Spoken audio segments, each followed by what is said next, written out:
Hi friends, welcome back to my channel cooking with Naisha Alam. उम्मीद करती हूँ आप सब खैरियत से होंगे। आज मैं आपके साथ शेयर करूंगी सभी का ऑल टाइम फेवरेट आलू मटर पुलाव। और आसानी से बनने वाला ये मटर पुलाव खाने में बहुत ही लाजवाब होता है। आजकल मटर का सीजन है, मटर तो सभी शौक से खाते हैं। तो चले फिर इस रेसिपी को बनाना स्टार्ट करते हैं।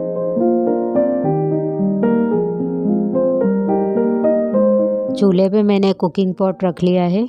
इसमें 1/3 कप कुकिंग ऑयल डाल दीजिए। ऑयल गर्म होने के बाद इसमें 1 अदद प्याज को इस तरह स्लाइसेस में काट के शामिल करें और प्याज को ब्राउन होने तक फ्राई कर लें।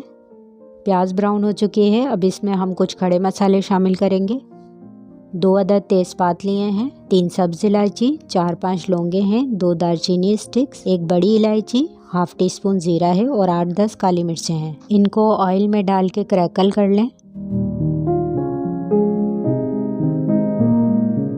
फिर इसमें आलू शामिल करें। 3 अदद आलू को मैंने छोटे पीसेस में काट लिया है।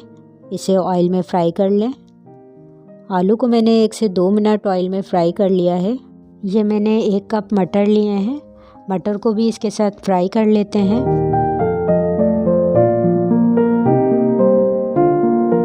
फिर 1 टेबलस्पून अदरक लहसुन का पेस्ट ऐड करेंगे और अदरक लहसुन को भी 1 से 2 मिनट भून लेंगे ताकि इसकी रॉ स्मेल ख़त्म हो जाए। अब कुछ पाउडर मसाले हैं, शामिल कर लेते हैं।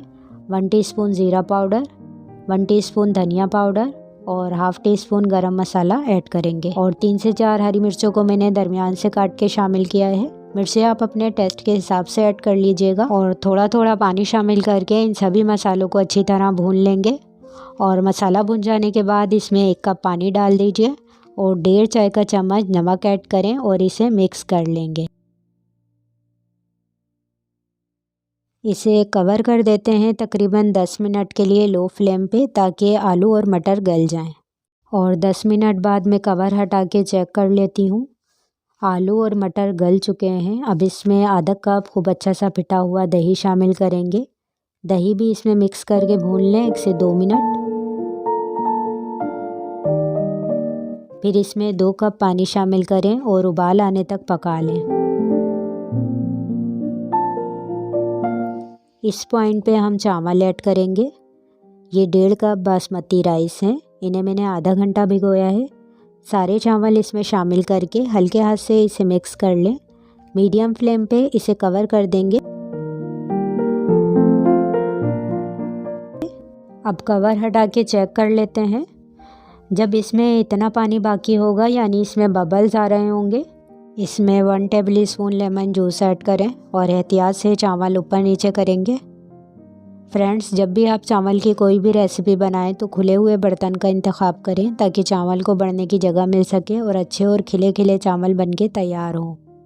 अभी चावलों में कसर बाकी है, फिर से कवर कर देते हैं और 5 मिनट बाद हम कवर हटा के एहतियात से मिक्स करेंगे। और अब मैं इसे सर्व करके दिखाती हूँ। एक एक चावल खिला खिला है और बहुत ही खुशबूदार ये मटर पुलाव बना है। आप लोग भी इस तरह से बना के ट्राई कीजिएगा। रेसिपी अच्छी लगी है तो इसे लाइक, शेयर और मेरे चैनल को सब्सक्राइब करना मत भूलिएगा। हम फिर मिलेंगे नेक्स्ट वीडियो में एक और नई रेसिपी के साथ। अपना ख्याल रखिएगा। अल्लाह हाफिज़।